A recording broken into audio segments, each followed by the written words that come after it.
Lonnie and friends, we're vibing strong, bringing truth to the game where we all belong. So dull discussions, hear the passion ignite. In the world of sports, we're ready to. Hello, everybody, and welcome to Lonnie and Friends. I'm Lonnie Washington. I'm here with my good friend Tony Robinson. I'm in sunny Arizona, and Tony is in Texas. So, hope everybody's doing well. And we just want to get on here again. We're going to be talking about some NFL today. Whether your team drafted the right player for the future, or whatever you think that your team did. And we're going to be talking first about kind of like a little bit about our teams today. Of course, Tony Robinson, he loves his Cleveland Browns. I thought they had a pretty good draft, actually, a really good draft. And I think he's giddy. I mean, he was texting me throughout the draft, and he was just going crazy. What's up, Tony? What's going on? I'm happy. It's good. It's good. I mean, yeah. I can't even explain it. Ready to go. Ready to go. Yeah, I think that overall that the draft was pretty interesting. A lot of things happened, early on that kind of determined whether or not my Commanders, got their pick. And the way kind of things fell, Tony's team really helped my team out too. It's okay because he got his players that he wanted to get to. So, if it all works out, hopefully your team got what they wanted to. First of all, Tony, we're going to start with you today because I know that you've just been chomping at the bit to kind of talk a little bit about what your Browns was able to do and address some of their needs. I know last week we were talking about the things that you guys are going to be doing, whether it was offensive line, whether it was wide receivers or anything else. And because you guys didn't feel you guys had a need in this draft on defense, in early rounds of any of those, 5 studs from Ohio State, you guys decided that you guys wanted to trade out. So at the end of the day, Tony, I'm going to give it over to you. The Cleveland Browns, they take Fano. They move back to number 9 to get Fano, and then they let the Kansas City Chiefs come up in front of the Washington Commanders to grab a cornerback that they thought we might be getting. And so, we were thrilled to get Sonny Styles there, and the Chiefs come up and get their cornerback. So going to what you thought and how this draft turned out and how you guys was able to move back and what you think went into you guys moving back instead of staying at number 6. Well, I feel like once Tate went off the board, I mean, I don't know. I feel like they wanted Tate. Maybe not, but I feel like they wanted Tate. When Tate was off the board, they went back because they knew Fano was still going to be there, a few picks behind, and they were still able to get their second pick that they want to get, the left tackle and everything like that.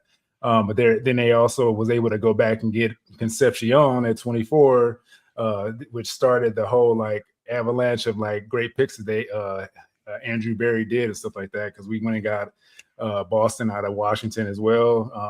I wanted them to double tap the wide receiver spot in the first round, but I think with Tate, I don't know if they would have did it because they probably took Tate and then a tackle at the 24 spot. But I got my double tap after that left tackle spot was solidified and everything, so I was happy about that. And then it just got better from there. We did get some defensive players. We got Justin Jefferson, not the Justin Jefferson from the Minnesota Vikings. He's the Justin Jefferson, the defensive end. And we got a safety from Toledo that I'm really raving about. I think he's going to be really good. He's a 6'3", runs at like a 4.4 40 and stuff like that. He's a ball hawk too. Emmanuel McNeil Warren, out of Toledo.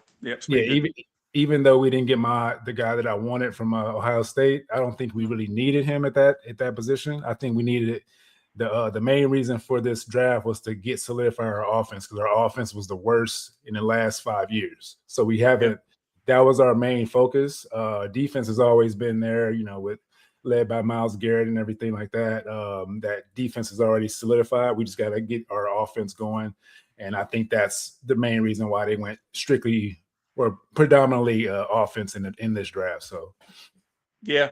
I think, looking at the Cleveland Browns, obviously they jumped out of the number 6 spot and they allowed the Commanders to get Sonny Styles, which I was ecstatic of. But the Browns just felt that they just couldn't get that they just didn't really need a lot of defensive help in the early rounds. But you can't have enough studs on defense, I think, in the NFL.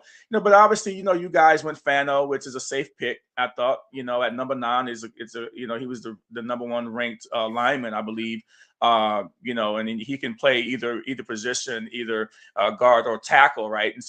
And then you guys, you go and get KC Concepcion. A lot of people have some concerns with him because of the drop passes he had last year. Had 7 drop passes last season.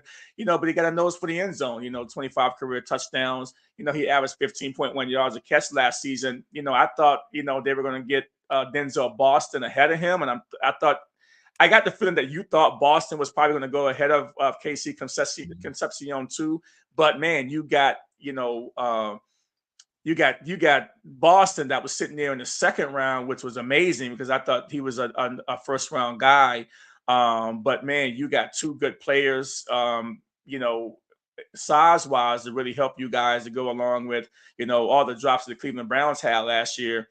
And so I kind of like you guys' draft. I mean, I really must say that I was really impressed about what the Browns did in this year's draft, and getting some guys on defense, in the later rounds too, like you said, kind of are really going to help you out at safety. And so overall, I think you guys had a good draft. I think a lot of the people that you're looking at the draft analysts, I think I think you guys get like a solid A by getting extra picks, right? Mm-hmm. And then by getting the right people that I think that you need. Now, the big controversy is this.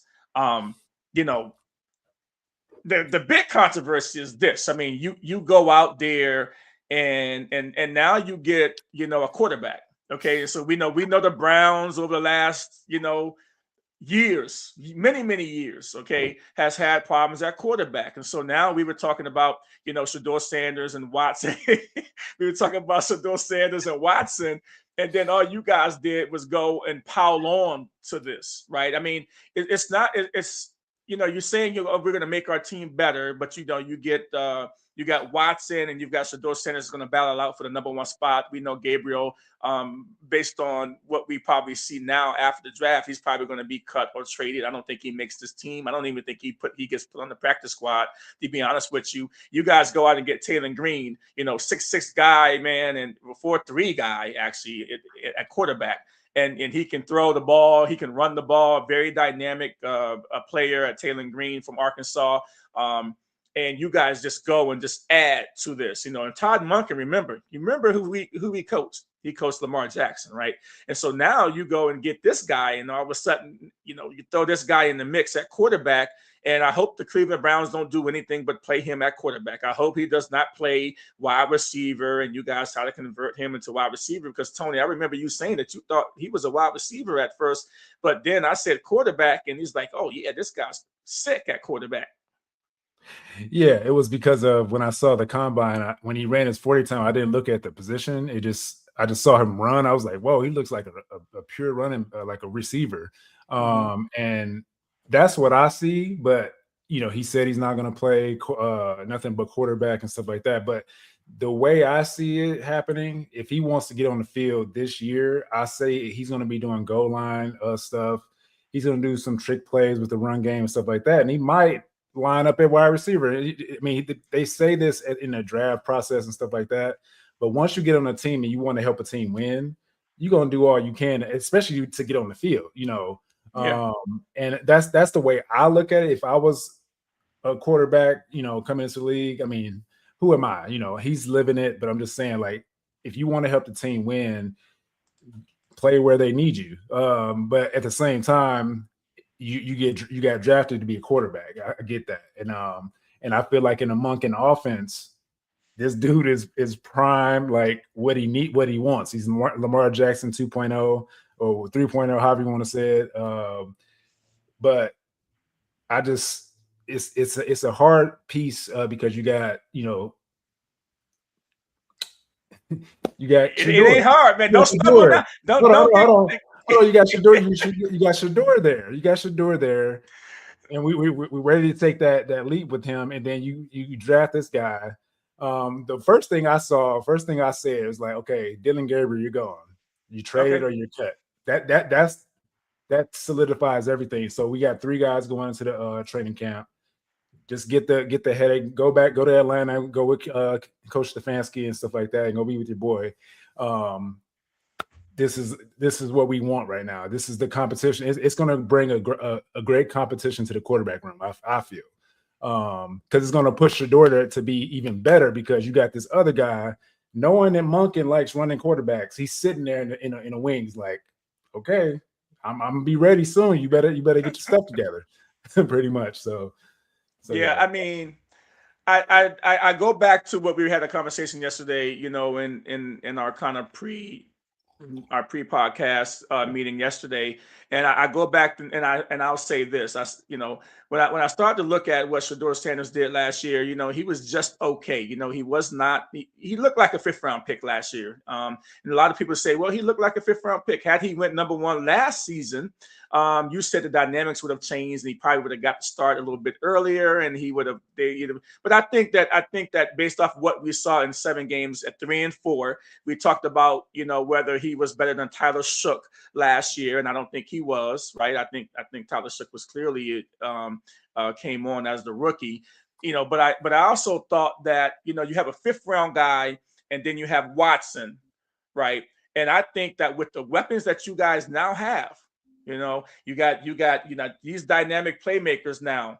You've got Taylor Green that can come in and kind of do a little bit of wide receiver in the slot. He can go in motion, get the ball, pitch, throw the ball, however you want to do that. So now you've got all these different pieces now, and you guys haven't improved your wide receivers. And so do you want to give Shedeur Sanders, a 2nd-year guy, that opportunity to work with those new weapons? Or do you want to get a polished quarterback that's now healthy in Deshaun Watson that you paid almost $250 million to, that opportunity to work with those weapons? Because at the end of the day, you have veterans on that team, and the main goal is to win.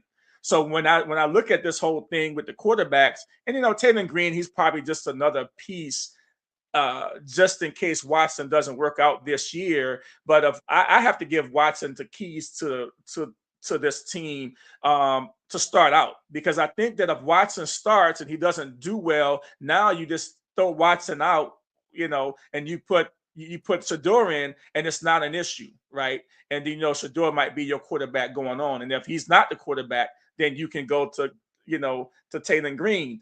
But I think if you start out with Shedeur Sanders, and Shedeur Sanders doesn't do well the first 4 or 5 games, and you've got some more losses than wins, and then you put Watson in, then does that derail Sanders' career with the Cleveland Browns? That you guys now know that he's not it with us? So I'm kind of like in a dynamic where, with all the new weapons, rebuilding the line, and these new weapons you got at wide receiver, I'm thinking, what, Watson, he's probably the best guy to run this team initially.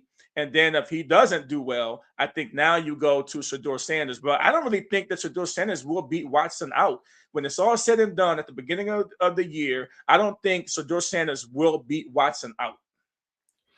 I mean, I get what you're saying. I understand what you're saying.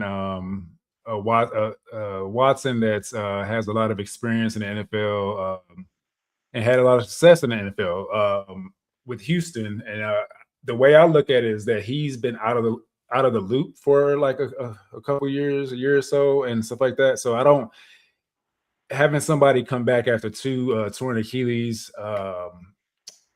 And with what the trajectory that we're trying to get from Shedeur Sanders to go into the next season, giving him a full off season to work out and get to learn this new offense and stuff like that. To go along with Watson, is learning a new offense too. So I feel like Watson might have an edge there. But at the same time, it's like we're trying to ride that high, even though you say that he didn't play good. I mean, he didn't play great, obviously, as a rookie quarterback that didn't get time until like 10 games into the season. The season was already, the veterans already like mailing the season in because they were losing. Nobody was really playing hard until, he started getting some wins, I guess. But but it was too late. So I just feel like that's the reason why he went 3-4. If he had played at the beginning of the season, which he should have, because he should have been drafted in the first round or the second round, because this guy that got drafted this year didn't have the stats that he did last year. So your boy from the Rams, I don't know how he got it. We'll get to that. We'll get to that. That's another. Don't jump the gun. Don't say the I'm saying what you said. Look, yeah. Well, see, you try to don't try to jump the gun, but I want to come back because I want to get you on record right now. I'm going to get you on record right now, my friend. Who will start the season for the Cleveland Browns? Now, I know we're just around the 1st of May right now, okay? We're 1st of May and everything. A lot of things can happen during camp and all those different things, injuries, whatever it may be. But right now, based off of the draft is over, we're going into camp in a couple of months, and then the season will be upon us in just a little bit over 4.5 months. Who do you think right now will win that starting job at quarterback going into the season for the Cleveland Browns? Now that you've got these 3 quarterbacks, including Taylor Green. Well, I got Shedeur. I mean, that's who I'm going to hang my hat on, only because of what he like I said, we want to move forward with that trajectory. Like, I feel like every time Watson comes back, we have to like go back to him every single time. When you draft a quarterback like Shedeur, like for the future, you can't keep going back and forth. Like, it's like either pick your quarterback or not. Like, you got to move forward, and then you draft another quarterback in the draft. So it's like Watson is a great backup. He can be a great backup if because he was teaching. He was showing Shedeur the ropes when he came back from the injury and stuff like that. When he was eligible to come back, he was on the sideline showing Shedeur what to do and stuff like that. And I don't know. Maybe a trade comes out of this. I don't know. Nobody want to take that trade on to take Watson, but no, not yet. But I don't know. I got Shedeur. Who do you have? I have Watson. I think it has to be Watson. I think there, like I said last week, I think there's a faction within the Cleveland Browns ownership that they have to see what they're getting out of these new weapons. All right, a revamped offensive line, this really good defense, and I think you got to go with a player that you had a lot of faith in 3 or 4 years ago. Now he's coming back 100% healthy, and even looking at the drills that he came in OTAs last week, looking at the drills and all the reports that are out there, we saw people saying, "Wow." Watson looked very crisp, just the fakes, everything, throwing the ball down the field, all this stuff. I heard Shedeur had some little interceptions here and there, but you got to go with that guy. You got to go with the guy that you paid. You got to see if he still got something. But we've seen this story before. Like I've been a 46-year Browns fan. I say this all the time. I'm a 46-year veteran Browns fan. I've seen this video before. I've seen this before with this guy. He'll show the highlights and like, oh, he looks good when nobody's coming after him. But then when he gets, I love Watson. When he was at Houston, when he's on his point, he's dynamite. When he's on, like, I think that the whole situation just threw him off. I'm like, because when he was in Houston, he was the man. Like I wanted him. When we got him, I was so happy that we finally went after a quarterback that was like a good quarterback. And because we haven't had it, even with Bernie Kosar was wrong offense though, right? Wrong offense. Yeah. So it was because of Stefanski's offense, and Watson actually tweeted something when somebody was talking bad about Stefanski's offense. He actually stepped in and commented on it and did like a thumbs up or something like that, whatever he did. So I know it's not all him, but that's why I feel like in this new offense he can probably get back to the Houston Watson maybe, but I just worry about the injury history. That's what I worry about. Well, I think he's had some time away from the game to look at more film, right? He's going to be learning the offense and learning the same offense that Shedeur Sanders at the same time as Shedeur Sanders, and he might actually have a little bit more insight into Monken's offense than Shedeur Sanders because he played in a similar type of offense when he was in Houston. That's what made him dynamite. So, and then with Monken being able to work with, a 2-time MVP and Lamar Jackson, he's going to kind of know how to call plays and stuff with a dynamic player because he had one. And now you get this Taylor Green dude that could be Lamar Jackson 2.0, bigger, faster. I don't know about fast, but he's just as fast as probably Lamar Jackson. Lamar Jackson probably runs a 4.4, but this guy runs a 4.3, and he's a long strider because he's 6'6". All right, and so now Monken gets his guy. He says, you know what? Both of these guys, Shedeur Sanders and Watson, are previous picks. I didn't have nothing to do with them, but I'm gonna get me a guy that I want. So I think this is Monken's choice, right? They say, hey, go get your quarterback. This the guy you want, boom, because there was a lot of other guys they could have took ahead of him, right? Yeah. But he didn't. He got a Lamar Jackson type of quarterback, and I think Monken is saying, if none of these two other guys work out, meaning Watson and Shedeur Sanders, I got my guy. I'm gonna throw him in there, right? And we're gonna see what happened with that. So I like the draft. I give Cleveland an A+, not an A+, probably an A- on this draft, but they did well. And a lot of people are saying that this is an historic draft for the Cleveland Browns. And I said, well, back to back. Yeah, if it's historic, I expect big things from the Cleveland Browns if it's historic. And I expect you, but I don't think you guys get into the playoffs unless Watson plays a majority of the games. And that's what I'm saying to you guys. If you guys don't play Watson at all, I don't think Shedeur Sanders is going to get you guys into the playoffs, even with the new picks that you guys are going to bring in. I think Watson's the guy. If he stays healthy, he puts you guys in the playoffs. I think with the protection that Shedeur has, we can get there with him. That's mine. All right. Well, we're going to turn the page a little bit here. We're going to talk about the Arizona Cardinals and what they did to change kind of like the trajectory of the whole draft and the dynamic of the whole draft, because, the Arizona Cardinals, they have a lot of different needs. And a lot of people said, Jeremiah Love is probably the number one prospect in this draft, even though he's a running back. And a lot of people said, well, the Cardinals don't really need a running back. Well, Cardinals need a lot of good players, but they start off with this new regime with LaFleur at the new coach there, and with the kind of like the uncertainty of everything else, they go number 3, Jeremiah Love. I love the pick, by the way, because now you've got you got to sell tickets, and one of the things that we have here in Arizona is a problem with selling tickets to the home team. Arizona Cardinals will sell a lot of tickets to the opposing team. So when you get into the stadium, sometimes you don't know the difference between the home team and the away team, because they sell so many tickets to the away team, and everybody that plays the Cardinals, their fans descend on Arizona Cardinals home turf. And so I think with Jeremiah Love, you get a dynamic player, one of the best players in the draft, if not the best player in the draft, and he can take it anytime he gets the ball. Is going to be electric. Okay, so now you got everybody wanting to come to see him. I know I'm going to be at the game because they play the Commanders this year, so I'm going to be there. I'm going to be in the place, right? And then they go and they get Carson Beck in the 3rd round, right? And I had kind of was saying this to a couple of people, before the draft. My father, he was asking about the draft and what the Cardinals should do, and I says, well, I think the best thing they can do is they get Love and they get Beck.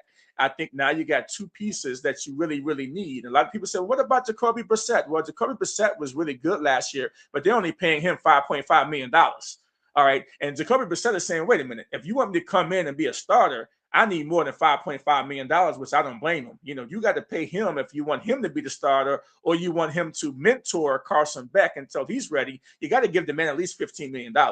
He deserves a raise because of how he played last year. And now you got Kyler Murray, who's in Minnesota, that you're still paying $37 million to, and he's not even on the team. All right. He's not even on the team. So I think now you got, Carson Beck, which I think, he did 6 years. He was in college till 2020. Since 2020, now he's out there. I mean, he's a national championship guy. The guy's 6'5", 230, big arm. He spent some time with Gruden. Just after the, before the draft, getting that 2 list from a really good coach that does well with quarterbacks. And now you got Jeremiah Love and you got Carson Beck. And now I think you can start to build with them. And I think Carson Beck will, if he's not the day 1 starter, I think he starts at some point next season. And now you start to get the building blocks for a pretty good team. A lot of the Cardinals fans say, oh, Carson Beck, we don't like him. That was a horrible pick. But I think you're going to find out that with LaFleur now there, the brother, of the Green Bay Packers, there, and he comes from the tree. and with the Rams, he's going to make Carson Beck really a better quarterback just because of his coaching style and how he treats the quarterback. Yeah, I think. Well, to recap, yeah, I feel like Brissett needs to get more money because he played really well last year. From a fantasy standpoint, he helped me out a couple times and stuff like that. $5.5 million for Brissett. Yeah, he needs more money. But I mean, it's hard because when you let your franchise quarterback go to Minnesota, it's like, it's kind of, I don't know. You say the Browns are dysfunctional with the quarterback room and stuff like that. But this is kind of dysfunctional to me because you let I mean, even though they say he didn't do film and stuff like that, and that's a part of the reason why they let him go, or whatever. But it's just, I don't know. I think Brissett has to get paid, and I think he should be the quarterback for the next 2 years, 1 or 2 years, possibly. Because I don't think Beck is going to be ready. Because I feel I think he's ready. I've seen Beck play from Georgia all the way to when he played for Miami, and I don't know. The guy has 6 years. The guy has 6 years of college football. So I mean, he's a national championship. I mean, and so I think he's ready. I think he's more pro ready than even Mendoza. To be honest with you, I think he's more pro ready than a Ty Simpson.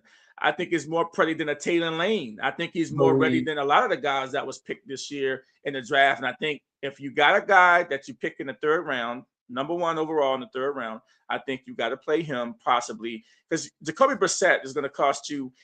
Let's just say they're paying $37 million to a guy that's not there, Kyler Murray, and now you got $5 million to Jacoby Brissett, but he wants more money. So how much money do you want to put into the quarterback position or play the rookie that is playing on a rookie deal? Well, I'm coming from the standpoint because you always say, talking about Shador, right? You always say, oh, it's a defense that won those games, right? So when you look at Georgia, when he won those championships, those national championships or whatever, you got to look at the pieces around it. The defense was spectacular. He had running game, receivers, everybody around him. There's times that he didn't do what he's supposed to do, but it was a defense that got the ball back or like whatever. So that's what we're kind of like giving him that pedigree, but he didn't really do a lot. Well, he was projected at one point before his injury of being a first-round pick. Carson Beck was projected at one point of being even a late first-round pick because he won a national championship. That's well, what I mean, but it wasn't all him. Is what I'm trying to say. So I think he's only lost in the 6 years that he's been in college. I think he's only lost personally maybe 6 games total. Yeah, 6, 7 games total. He went to good teams with good defenses. That's what it is. I mean, you still got to play the position though. But yeah, I get it. But just like you said about Shador, because he has a Cleveland defense, you say, oh, y'all won those games because of the defense. But it's the same concept. It's the same thing. So, but I wanted to talk about Love though, because right after we posted our last podcast, I put some stuff on YouTube and everything. And this guy, I think he was a Notre Dame fan and stuff like that. And he was like, do you know Jadarian Price is better than Love, right? And I was like, oh, I didn't watch Jadarian Price. It was all about Love. Everybody talk about Love, right? But they say Jadarian Price might have a better career than Love. So I don't know what you think about that, because I seen his tape and he runs like Nick Chubb to me. How he runs like really big and like strong and everything. So what do you think about that? Yeah, I mean, Jadarian Price is a good player. I mean, I think he went to Seattle, if I'm not mistaken. Oh, yeah. I think the Seahawks got him. And the Seahawks needed him. And I think that, he's a type of back that will go in and do very, very well behind that Seattle offensive line. I think he'll do very well. And he'll make a lot of plays. And I don't know if he's better than Jeremiah Love. Jeremiah Love has a higher ceiling, and he's probably more pro ready. But, the second string guy, he's still a really good player. But at the end of the day, I think that Jeremiah Love is definitely better than Jadarian Price. And we can go back and forth on who's going to be a better pro. Yeah. But I think it all comes down to offensive line. But I think that there's so much upside to Jeremiah Love, catching the ball out of the backfield, running the ball, the home run hitting capabilities that you get with Jeremiah Love. And if you put a linebacker on him that's not quick, he can outrun that linebacker. Yeah. Well, he was pretty much saying it from a standpoint. They were like 1A and 1B. It wasn't how they making it seem like Love was the only best running back, because he was the second ranked running back, like we talked about last week. So, but yeah, I just wanted Yeah, to see it's that. possible. I mean, it's all possible that he has a better career. But you know, Jeremiah Love is going to come in. He's ready to play, and he's going to go out there and he's going to make some big time plays. And you know, and if you're comparing him to a Saquon Barkley or McCaffrey, and he actually plays like that on the NFL level, then I think that you know the Arizona Cardinals are going to be okay with that pick, and they're not going to worry about what Jadarian Price is going to be doing in Seattle.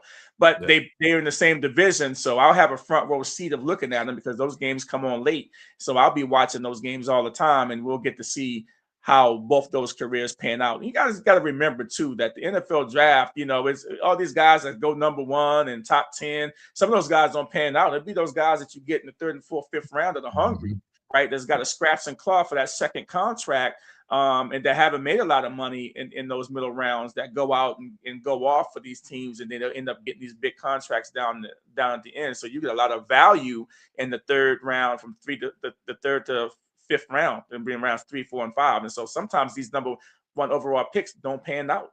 It's because they go into a bad team sometime, because you know you were able to pick early, you know, so now you go into a bad team, and so that team don't know how to use you, or it's bad coaching, or whatever it may be, and so you got a lot of pressure on you. So yeah, I think the Cardinals did really well with these 2 picks, and you know I'm here. I'll see exactly how they'll fail, how they fare. Also, the Washington Commanders, of course, we talked a little bit earlier about this. The Washington Commanders get Sonny Styles. It falls to the Commanders at number 7, which, you know, a lot of people thought that, you know, Reese, people knew that Bailey was going to probably go number 2, which he did. They know that Reese and Sonny Styles were kind of neck and neck, really. A lot of people thought Reese was more pro ready. Sonny Styles, though, man, he is a machine. If you look at his workout tape and everything that he's able to do, I think that we were ecstatic, because as soon as the trade came from the Cleveland Browns, the Chiefs came up and they got the cornerback. We didn't even wait 30 seconds before we already put that. We got 8 minutes on the clock. We didn't even wait 30 seconds before we put that in for Sonny Styles. Sonny Styles went for a 30 player visit to the Commanders, you know, a week before the draft. He really gelled with, you know, Dan Quinn and staff there. Before the draft, Sonny Styles said that he thought he was going to be a Commander. He predicted it. It's on tape that he said he thought he was going to be a Commander. And sure enough, when he came to us, I think the Commanders had 3 choices. I think the Commanders said, we're going to move back if Tate's not there, if Love's not there, and if Sonny Styles is not there, we're willing to move out of that 7th spot, right? Because we think we can do like Cleveland did, move back a couple of spots, still get our cornerback, right? But the way everything fell, and I think that Tate kind of going to the Tennessee Titans threw everything off, and that allowed us, because Tate wasn't supposed to be there at he was still supposed to be there at 6 or 7. And I think Cleveland Browns, to what you were saying, they moved back because they was going to go for Tate, you believe, right? Mm-hmm. And if you guys didn't get if Sonny Styles wasn't there and Jeremiah Love wasn't there and Tate was sitting there, we would have probably taken Tate, right? At because we like Tate too. And so, you know, I think that, you know, getting Sonny Styles for the Commanders is a position of need. You know, they got Leo Chanel during the offseason, the former linebacker of the Kansas City Chiefs. They add speed. They have Javion Kason from the New England Patriots in the offseason. He can play a 3-4 position. He can come off the edge. Sonny Styles, he can play. He's a true green dot guy that will definitely play a lot in this defense. And you know what? You're not really outrunning this guy. Sideline to sideline, he is as fast and big as, I mean, got 6'5", running 4.45. That's what we breathe over here. Buckeyes, you know, that's what we breathe. You know, I'm starting to like. I mean, I'm starting to like the Ohio State Buckeyes, because you know we got Terry McLaurin from Ohio State. We now got Sonny Styles from Ohio State. I'm starting to like the Ohio State Buckeyes, because they put out great talent, and their wide receivers are just crushing it in the NFL. You're welcome. Yeah. I thank you for that. But let's see him play first. Let's see him play in a uniform first. Let's see how he does. And remember, all the things that we're talking about, we don't know how these drafts are going to work out probably until a couple of years down the road. Some of them will make an immediate impact, but I think for us, for the Commanders team to get a Sonny Styles at 7, and we didn't have a lot of draft picks, right? To get him at number 7 is a big win for us. And so I'm really liking I'm really liking the draft that we had. I think that we still need some players at wide receiver. We bought a couple of free agent guys, undrafted free agents at wide receivers, and things, And I think we need some taller guys at wide receiver, not necessarily these shorter Swiss Army top slot guys. I think we need some people to stretch the field. So I think we're going to be after another wide receiver, Brandon Ayuk. Okay, so when we start talking about Commanders, we start talking about Brandon Ayuk because everybody knows that Brandon Ayuk is good friends with Jaden Daniels, and it's well documented how the San Francisco 49ers have and had the falling out with Brandon Ayuk, and now the 49ers are saying, John Lynch has said, okay, guys, Brandon Ayuk is on the board. He's probably not going to play for us this year. He was waiting for the draft to try to see if anybody wanted to trade for Brandon Ayuk.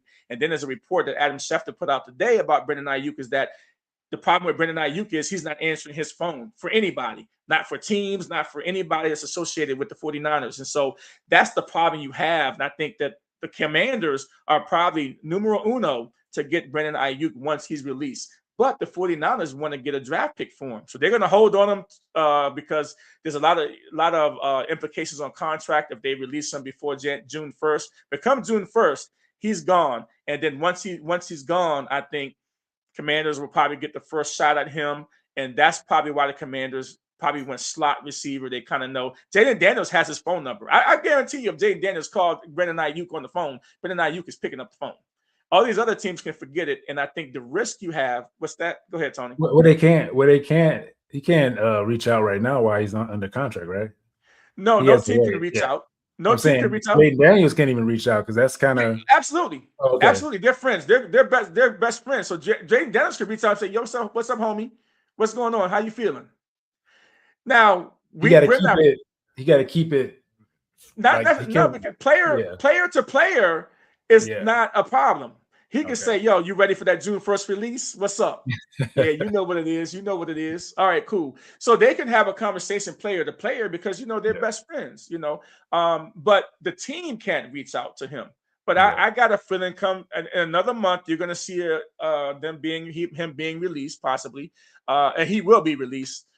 And no team want to trade for him because it's not a guarantee that he will go to that team or report. Because if he's willing to get away $30 million, for not reporting to the San Francisco 49ers, that other team is not going to want to take that risk either. So I think the Commanders are in a decent position. I think I'm happy with what we did on defense this year and with free agency. So I think we're going to be able to move on and hopefully, get back into the top 1 or 2 in the NFC East, although Philly had an excellent draft too. So, I'm a little disappointed that, Philly had a great draft. Okay. I don't want to hear about the Philadelphia Eagles because we know that they're really good at drafting great players. Right. And that brings us to the LA Rams. Okay. The LA Rams decided that, we have a MVP quarterback in Matthew Stafford. But what we want to do is we want to draft our quarterback for the future. And we believe that Ty Simpson is that guy. So we're going to move up to number 13 in the NFL draft to grab a Ty Simpson. Forget about what the Cardinals is going to do because we know if he goes to the second round, the Cardinals are going to grab him and we're not going to get a chance to get Ty Simpson. But, a lot of things about Ty Simpson. One, he's only 6'1". Didn't have a really great year last year. First half of the season, he was pretty good. Last half of the season, he wasn't good. And Alabama's team wasn't good in general last year. The running game was ranked like the bottom of the NFL last year, Alabama was. So Ty Simpson, he jumps up and he goes to the Rams that don't need a quarterback at this point. And so now 13 overall, Tony, was this a reach for the LA Rams, and why do you think he went this high? Well, I mean, I think they do need a quarterback, just one. But they needed first round. Yeah, they didn't need first round. Well, it all comes back to the nepotism and dad knowing a coach on the team and stuff like that, or whatever. However it went, that's the reason why he got drafted at that point. Because there's no other reason. But when it comes to like Shador and Deion Sanders, it's an issue.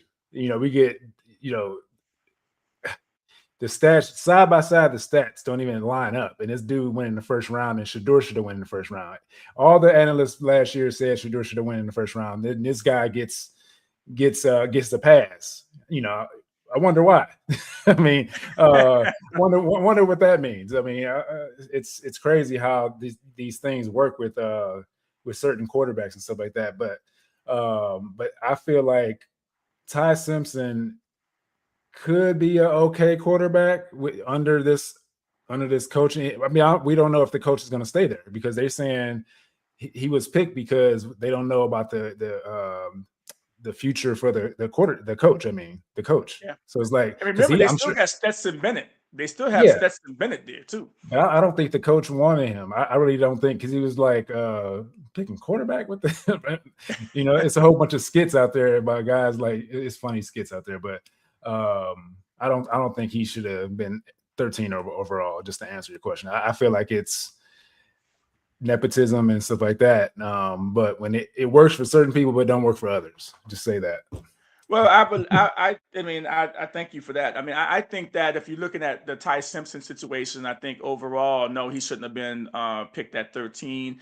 And I think that was a big time reach. And obviously, his father is a coach. Ty Simpson's father is a coach and things of that nature. I don't think that he's a 13 overall talent at quarterback. I think that he probably would have been well situated maybe somewhere in the second round, right? But with the lack of quarterbacks in this draft, I think that what the GM was saying of the Rams is that, hey, every year Matthew Stafford has a back injury. Last year, we didn't know if he was going to make it the start of the season. The guy's 38 years old. It's always a question mark. And if he gets hurt. Now, with all that being said, all he did was have an MVP season. He was the league MVP last year at quarterback. He was phenomenal. But, with all the not knowing whether he's going to come back, whether he's going to retire, his injury possibilities, you have to get a guy, right? And you've got Stetson Bennett on the team, and you've got Garoppolo, who said he's going to retire, right? And because he's not being used up at all. And so now I think you go, all right, well, we're going to reach over here and grab Ty Simpson. I think it was an overreaction. I don't think that he's going to be a great NFL quarterback, to be honest with you. And I think that, I mean, if you're comparing him to Shador Sanders and where Shador should have went versus a Ty Simpson, I think definitely Shador Sanders was a better quarterback. And there's no way Ty Simpson was going to go in the fifth round, right? Mm-hmm. And so I think that you might be onto something there, Tony, when you start to talk about, the Ty Simpson overreach versus them letting Shador Sanders slide the fifth round last year. Yeah, because he couldn't even beat out Milroe. He couldn't beat out Milroe in Alabama. Nope. So it's like, he was like a third or fourth string quarterback at one point, right? Yeah. So it's like, how do you all of a sudden get this fast track to, first round pick to the team you want to go to? LA, being in LA, that's a nice place to be, stuff like that. Like, how can you anyway? I'm gonna leave that there before I go off even deeper. All right. So, I mean, I get it. I understand it. And so that was your surprise of the draft right there, because I kind of just put there, was that everybody's surprise? Ty Simpson going there. Did anything else in this draft surprise you, just with overall on how things kind of fell in like the first 10 picks? Well, I wouldn't say 10. Well, the surprise obviously was the Tate to Tennessee. But the late round surprise was the Taylor Green to the Browns. That surprised me. I was like, oh, okay. Okay, we got another quarterback now. Now we got a whole other, we got four quarterbacks again. And what's going to happen now? Does Dylan Gabriel get traded? Does he get cut? Like, what's going on? Because it's going to be Dylan Gabriel is the odd man out. Like, anybody want to debate that? Because I'm like, I don't see any room for. I don't even know why you would go into training camp with four quarterbacks. Because we know he's not the guy. So go to Atlanta. Go. Yeah, I agree. I totally agree. I think one of my surprises is obviously, Dallas trading back with the Philadelphia Eagles. and letting the Eagles get a wide receiver of their choosing, which was crazy in division trade. All right, and you let them maneuver themselves and they get up and get a wide receiver to replace AJ Brown, because I think he's as good as gone now with all the receivers that the Philadelphia Eagles have on the team. And so I think that when you start to look at that, I think that was a they get Mekhi Lemon. The Eagles get Mekhi Lemon, and the Dallas Cowboys have said, okay, we'll let you come up. We'll get a couple of extra picks, but we're going to let you get Mekhi Lemon. Now, meanwhile, you have to play this team twice a year and deal with Mekhi Lemon. Now, if he burns your socks off, okay, you're going to be looking back at this trade and say, man, we shouldn't let them get Mekhi Lemon, because he is a really good player, slot receiver that can do everything with the ball in his hands. And then, of course, you make a in division trade with the Philadelphia Eagles. So that really was a shock to me. And the other shock to me was Desmond Bain. Desmond Bain, he falls all the way down to 15 to the Buccaneers. And you got a guy there at Desmond Bain who is a heck of a football player. And then all of a sudden, he's supposed to go top 10. And then he falls all the way down. This guy is a baller. He's 6'2", 263 pounds as rusher, and he can play. And in the playoffs, he was just phenomenal overall. And so now he gets the number 15, and now you've got Tampa Bay sitting there saying to themselves, they didn't think he was ever going to be there. I think he had like a 2 or 3% chance on being at number 15, and he's got an 89 overall grade. To his position rank is is number 2 at edge. All right. So now they get him, and I think they get a heck of a football player. He doesn't even have to leave the state of Florida, just go right up the road to Tampa Bay in Central Florida. And so now I think it's really cool that Tampa Bay got a really good guy, top 5 player at number 15. And they talk about short arms. They talk about all this and all that. But I think look for Ruben Bain, to make some noise with the Tampa Bay Buccaneers. So that was my big surprise there too, and also the Dallas Cowboys trading with the Philadelphia Eagles and let them come up to get their wide receivers. So I just don't understand it, right? And so and so we're gonna turn the page a little bit from the draft and talk a little bit about the NBA. So I gotta tell you, I'm shocked, brother. I am shocked. Are the Cleveland Cavaliers in trouble because this series is tied 2-2 with the Raptors? And you've got a James Harden that become a turnover magnet in this series. He had 8 turnovers the last game. He had 7 turnovers the game before, with the Raptors. And I haven't watched all the games with the Cavs because I didn't think I needed to watch this Cavs series, to be honest with you. Come on, I didn't need to watch this Cavs series. I just needed to sit back and let the Cavs handle their business. But now it's 2-2, and it's the best of 3. As the Cavs fan, Tony, what do you think about that? Well, I had the Cavs sweeping, just to get that out there. So I even bet on it. I even bet on Cavs that they were sweet. It wasn't a lot of money. I just threw something on it to see what happens. But watching the first 2 games, they look spectacular because they're home. They got the home cooking and the home sleep in your own bed type stuff and stuff like that. They go on the road, and everything just fell apart so far. So I'm like, Harden can't get over 20 points a game. Turn the ball over. Nobody can play defense. And I don't know if it's just because all of a sudden, yeah. So that's what it makes it. I know this is not it, but I always like, it's rigged, right? I always want it because it's my team. I want to say it's rigged, right? But I feel like it kind of sometimes look that way because they want the series to go to 7 or longer so they can get more money, but they just kicking our butt. I mean, they coming out, they looked at what they did in the first 2 games in Cleveland. They came home, was like, they're not coming in our house and doing nothing, pretty much. We're not letting Harden do this. We're not letting Mitchell do this, this and that. They took away our best players and making everybody else beat us. Yeah. So, and that's what I see. But I feel like once we go back to Cleveland, we'll get back in on track. Hopefully, we'll get back on track, cut down on the turnovers and stuff like that. And I feel like we got to get some other guys going too. Get the bigs going, do some more lobs to the rim and stuff like that, and dribble, penetrate versus taking all these 3-point shots. That Mitchell and they do when they're missing, they're it just throws the team off. But when they're making, it's obviously good.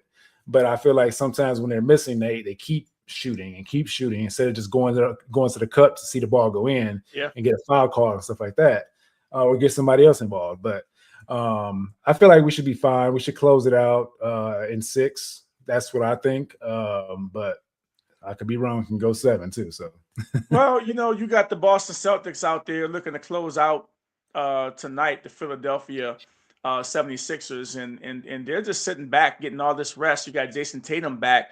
You start to look at this, how this everything is going here, and you say to yourself, man, if Cleveland can't beat Toronto, how they beat a team possibly like the New York Knicks or the Boston Celtics in the East. And you've got this Orlando Magic team also showing up and showing out over the the number 1 seed Pistons too. And so that is probably the most incredible thing that I've seen. All of a sudden, the Pistons can't do anything. They're shooting all these threes. Cade, it's bad.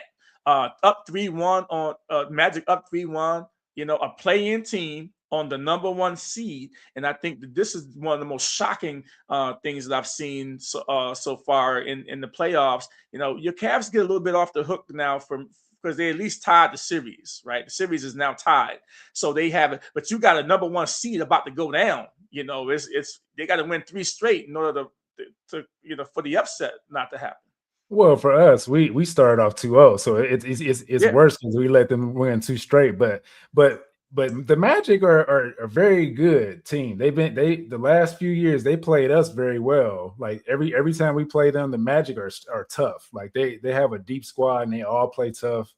Like they're like blue collar players and stuff like that, just like the Pistons. But I feel like when Cade Cunningham had that collapsed lung, he's still working his way back. So he's not fully 100%. Because I guess a collapsed lung, I'm sure it takes a while for him to get back to a game, like to MVP caliber. He was almost in the MVP category before he got hurt and stuff like that, the collapsed lung, and like going into the playoffs and trying to dealing with the rigors of like getting hit and like getting pulled, just all the different things that happens in a playoff game. It could be taking a toll, or just other people aren't stepping up and stuff like that. But I just feel like the Magic, they went and got Desmond Bane. And since they added him, they've been playing pretty solid. I mean, they had him the whole season. They're playing bully ball. They're pushing the Pistons around, which I'm shocked. I'm shocked that they're playing bully ball. I mean, Monteiro, he's out there. He's balling. And it was a crazy dunk yesterday. That was crazy. It's a lot of stuff going on, and I'm saying to myself, man, the Pistons, during the regular season, I mean, they were beating up on everybody, and now the playoffs, like you say, I don't start watching really the NBA until like the last couple of weeks of the season into the playoffs, because now you look at this. People don't realize that the Magic has been playing playoff basketball, from the play-in tournament on, and that they found their rhythm, and then the matchup problems that they're creating is incredible. And I think that, the Pistons, I don't think they're going to win 3 straight. I think the Magic is going to win this game, and I think they're going to go on to play in the next round, because I don't think the Pistons are going to win 3 straight. Yeah, I don't think they don't have a LeBron James on their team to like will them to win. I mean, it's possible now. Like if they win this next game, that can get them chipping away. But it's the way the Magic are playing. I think they have them by the gonads, whatever you want to say.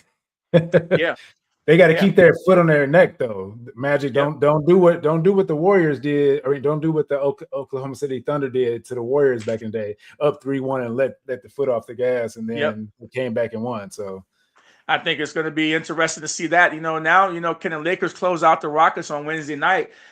I think that, they have to. I think they have to close out. They got to beat the Rockets on Wednesday night. They can't let the Rockets off the hook. And if they do, you go back to Houston again, for that game. But if you let Houston steal a game and get this series back to 3-1, 3-2, excuse me, and then right now, the problem that the Lakers have is that guess who's rested right now? All right, Oklahoma came into to Phoenix last night and extinguished the Suns. Right, they put the Suns to bed.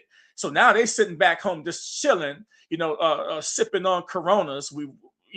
And now they just sipping on Coronas. And so the longer that this series go, right, it's less rest for LeBron James. You got to remember LeBron James is 41 years old, right? So, the rest, he can't go right into this series, with Oklahoma City not rested and having to battle out the Rockets without Kevin Durant, right? And so now, if the Rockets win this game, this series is extended even longer, and you got a rested OK City that took care of business, and now they just sitting there just chilling, waiting for the Lakers to close it out.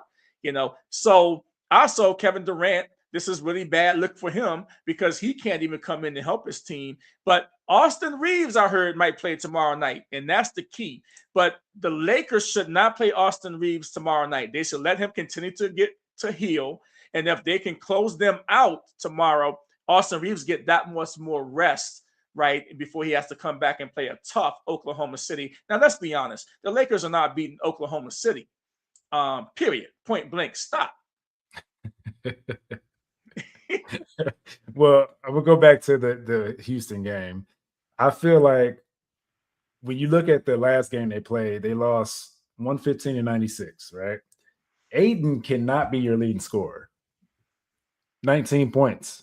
LeBron is my favorite player. And I still give him his criticism when it's due. 10 points, 2 of 9 shooting, 8 turnovers. You can't. LeBron about to come out and ball out this next game. He's looking to close out, and he's probably gonna have like 30 plus in this game to close out. You think he's gonna close it out tomorrow night? Yeah, calling it. LeBron 30, almost a triple double, 30-point triple double. Wow. Close out. I don't know. These young guys, they might play better without Kevin Durant. And now that if they know Kevin Durant's not coming, that's not playing, and they can't, because sometimes, with these superstars, when they play, everybody's standing around feeding Kevin Durant the ball, and they're not playing their game. But if you know that a Kevin Durant is not going to be in the game and give you those points, now you got your young team start to contribute more. And Kevin Durant is not a front runner. Kevin Durant is not a front runner. That's what I was telling you about before. Like when before he came to Houston, they were a good team. Mm-hmm. Just like the Warriors were a good team. Just like the Warriors were a good team. They didn't need him, but he's a great player. He's a great shooter. Don't get me wrong. But they were a good team without him. So it's not surprising to me to see him play the way Houston play the way they're playing. So it's not surprising. So they have the guys. They just gotta just do what they do. Yeah, you can't give this team confidence if you're the Lakers. You got to close them out at home, and the Lakers should handle business. But these young guys, like I said, without Kevin Durant, it forces them to use the bench a little bit more, to go a little bit down the bench. And these young players now have to step up without Kevin Durant, knowing that they don't have to feed the ball to Kevin Durant. They can now play their game, and so they just got to be careful. They got to close this game out. The last game we're going to talk about is the Denver Nuggets, all right, and when the T-Wolves, the Denver's back in this series again after down 3-1. They get a big win last night. Jokic get his triple double, and he's third now in playoff triple doubles behind LeBron James. All right, and I think I think the other triple double person is, I forget who it is in the playoffs. It might be Magic or whatever, but that's heck of a company to be in. And he's third in triple doubles in the playoffs. And if he wins this series, he probably could take over the most triple doubles in the playoffs in history of basketball. So he is that guy. But I was a little bit disappointed to see that the Denver Nuggets with the injuries to DiVincenzo and who else? Edwards, Anthony Edwards. Yeah. They're both injured, and for the Denver Nuggets to lose the game, the other night with those guys going down, it was total disappointment. So they had to come back last night, win the game, and now they're down 3-2. And you know what? Denver can win 3 straight, especially without DiVincenzo with the torn Achilles now. And then you got Anthony Edwards with a hyperextended knee. He's going to be out for a couple of weeks. Without those two guys, the T-Wolves and Gobert has been, giving Jokic a little bit of a problem in this series. But I don't think that the T-Wolves can beat the Denver Nuggets without their two big guns. And when Murray starts to go out there, and Murray hasn't really had a great series either. He's been really not himself for some reason, but I think that they're going to come back and win 2 games. I think Denver wins this series over the T-Wolves. And this one more thing. If Denver loses to the T-Wolves without DiVincenzo and Anthony Edwards, I think that there's going to be some serious issues in Denver. Conversations in Denver about the way the team is constructed and everything like that, because you can't lose this series when you got the T-Wolves down their 2 best players. Yeah, well, I mean, they let their coach go, the coach that they won a championship with, and but that's another conversation. But I have Denver pulling it out because of the injuries. When you have Edwards out, that's a big blow to the Timberwolves. I mean. The reason why Denver won this game because they figured out what they did in the previous game when Edwards was out and they lost. They figured out like, okay, let's do some things differently and stuff like that. And they restructured some things, and now I think they have a good path to winning this series. I feel like Denver should be. They have a chance to go to the final. I mean. Just because of Jokic. I mean, Jokic is a great player. He's not flashy, he's not fast, but he knows how to contribute and make the team better. That's what I like about him because, anybody that can share the ball, still put up 30 points a game, rebound and stuff like that. Those are the kind of players I like. So that's why that's why I'm a LeBron fan. So yeah, and everybody's talking about, well, Jokic is this, he's not, he hasn't did this. I mean, come on, man. This guy is the best player in the world. Okay, I think he's the best player in the world, even over Shea. But it's a debate. But I think they go back 1 and 2 in the world as we speak today. Yeah. And I think Jokic is going to have this team ready to play. I think they win this series and come back. But I think if Anthony Edwards and DiVincenzo wasn't hurt, I think the T-Wolves would win this series, and they were in the driver's seat. And I have never seen anything like it with 2 stars of a team go down in the playoffs, and then they're going to give this series back to Denver potentially. Even with DiVincenzo, if he was just there, I think they would have still won. Because he's a different kind of guy. Because Edwards had been hurt this year, and they've won without him. But you take those 2 off the court, I think you're asking this T-Wolves team to do a lot. Now they did do it. When they got injured, they won that game with both of those guys injured in the first half. But I don't think it's just too much. Now Denver can prepare to play them without their 2 stars. And I think you saw that last night, even though that the T-Wolves didn't go out quietly. I don't think they have enough juice to beat a Denver team, even though that Denver hasn't really played their best basketball yet. And so, yeah, that's pretty cool. All right, buddy. So what you got planned for the rest of the week? I think both of our wives are out of town. So we're just sitting there. Too bad, man. We're not in the same city because, we might hit the bars or something. I don't know, buddy, but hit the bars. You don't drink that much anymore. I don't drink, man. Anymore. I try not to. I just post up and chill. Post up and chill. OG Yeah. stuff. Yeah, well, all I've been doing is working, with my getting the kids to practice baseball practice. My 6-year-old is in baseball, hitting switch. He's a switch hitter in baseball. They had a win this last Saturday. He had somebody had a walk-off home run. It was T-ball, so he got hit past all the players and went all the way back to the fence. Nice. So it was a walk-off home run. So we were all jumping up and down. So that's pretty cool. And my oldest son is in swim practice and stuff like that. Work, getting stronger and stuff like that. So I'm just doing daddy duties, young kids and stuff like that. So it's fun.